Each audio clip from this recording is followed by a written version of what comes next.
Assalamualaikum warahmatullahi wabarakatuh. Selamat malam mahasiswa sekalian. Salam sehat selalu untuk kita semua. Kembali kita berjumpa pada pertemuan kita di kelas ya, reguler 2 Jumat Sabtu ya. Gelombang kedua di mata kuliah manajemen risiko. Hari ini kita akan melanjutkan pembelajaran kita di mata kuliah manajemen risiko, dan malam ini kita sampai pada pertemuan 7 dan ke-8. Pertemuan 7 masih kita membahas teori-teori. Nanti pertemuan ke-8 kita ada UTS ya. UTS kita akan laksanakan secara online ya, dengan model Google Form ya, Google Form. Nanti linknya akan saya share di grup ya, di grup. Baik, kita belajar dulu ya di materi 7. Silakan Anda simak materi 7 ya.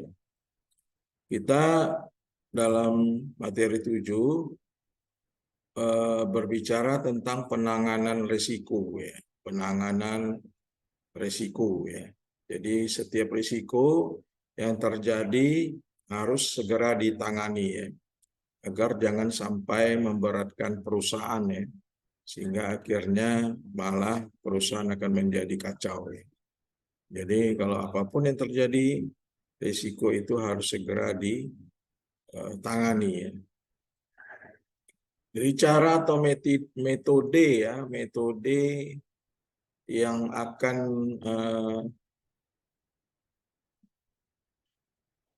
jadi pada prinsipnya ada 2 pendekatan tentang cara penanggulangan risiko ya.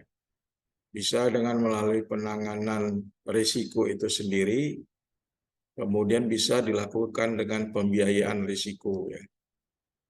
Ada beberapa alat yang bisa dapat digunakan dalam mengontrol risiko. Pertama tentunya dengan menghindarinya ya. Kemudian bisa dikendalikan, lalu bisa dipisahkan antara yang berisiko dengan tidak berisiko.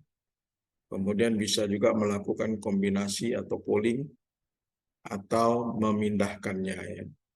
Jadi ada 2 pendekatan, pendekatan risk control dan pendekatan risk financing.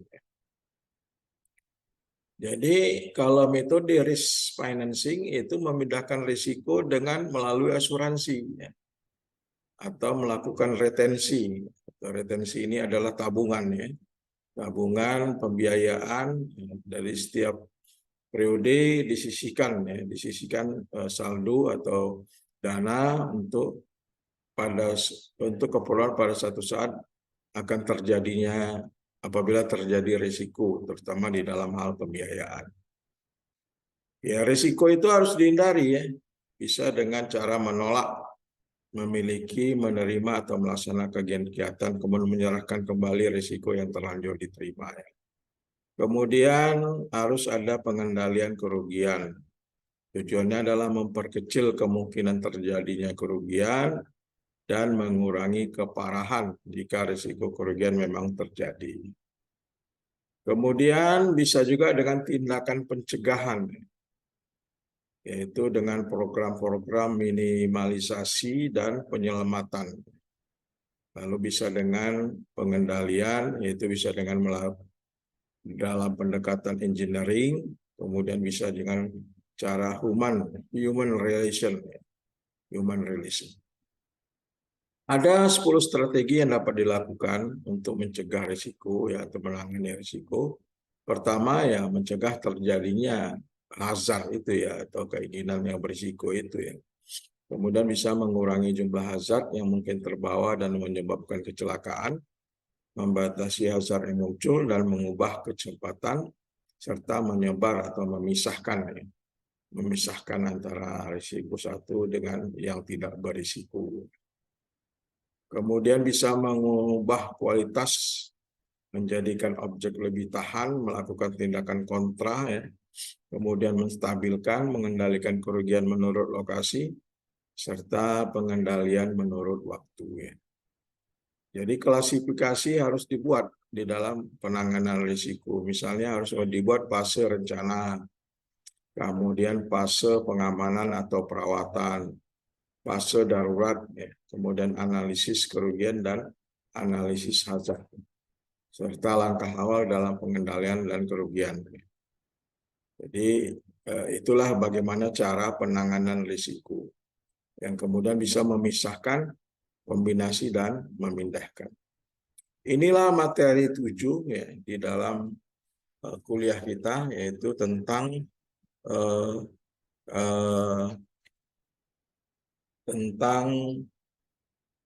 apabila terjadi risiko, bagaimana cara untuk menanganinya. Kemudian kita cari bahan-bahan ya, agar Anda lebih lengkap dalam memahami materi 7 tentang penanganan risiko.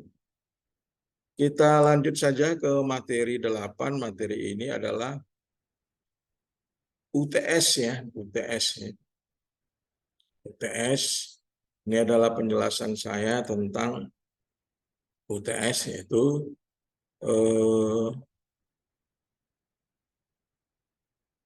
baca soal UTS ya, baca soal UTS dengan teliti, kemudian jawablah sesuai dengan maksud pertanyaan.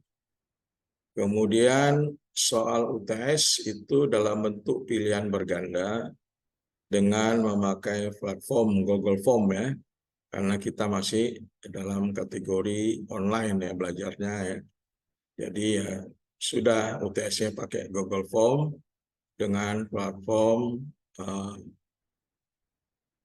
nanti linknya akan di-share ya di grup kita ya. Kemudian jawaban skor akan otomatis keluar setelah jawaban tersubmit atau terkirim.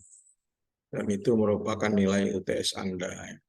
Ada 20 pertanyaan, masing-masing mempunyai bobot yang sama, bernilai 5 poin kalau benar. Ya. Kalau benar semua bernilai 100. Waktu penyelesaian selama 1 jam 30 menit, dan soal otomatis tertutup dan tidak akan bisa dibuka lagi apabila waktunya sudah habis. Ya. Sudah habis. Untuk itu, karena ini sifatnya online dan harus tepat waktu ya, tidak ada ujian ulangan di dalam UTS ini ya, maka saya harapkan Anda carilah waktu ya yang bisa mengerjakan soal. Kalau yang bekerja malam ini mohon izin ya untuk off dulu atau berganti, minta ganti dengan bosnya. Atau bisa juga curi-curi waktu di dalam kalau misalnya pas bekerja lembur ya. Kemudian bisa juga nongkrong di kafe ya. Di kafe kan ada wifi ya. Sambil mengerjakan. Karena mengerjakan pakai Google Form ini pakai HP juga bisa ya. Jadi bagi saya jangan ada yang menjadi kendala karena tidak lagi bekerja ya, atau tidak ada sambungan wifi ya, listrik mati ya, itu nggak bisa jadi alasan. Jadi dengan saya tidak ada ujian ulangan dalam UTS ini ya. Kerjakanlah dengan amanah ya, dengan amanah agar Anda bisa mencapai nilai yang lebih maksimal ya. Jadi itu adalah penjelasan saya tentang materi 8. Nanti linknya saya share ya, sore kira-kira ya. Dan saya share linknya. Oke, kita sudahi pertemuan ini dengan mengucapkan Assalamualaikum warahmatullahi wabarakatuh. Sehat selalu untuk kita semua.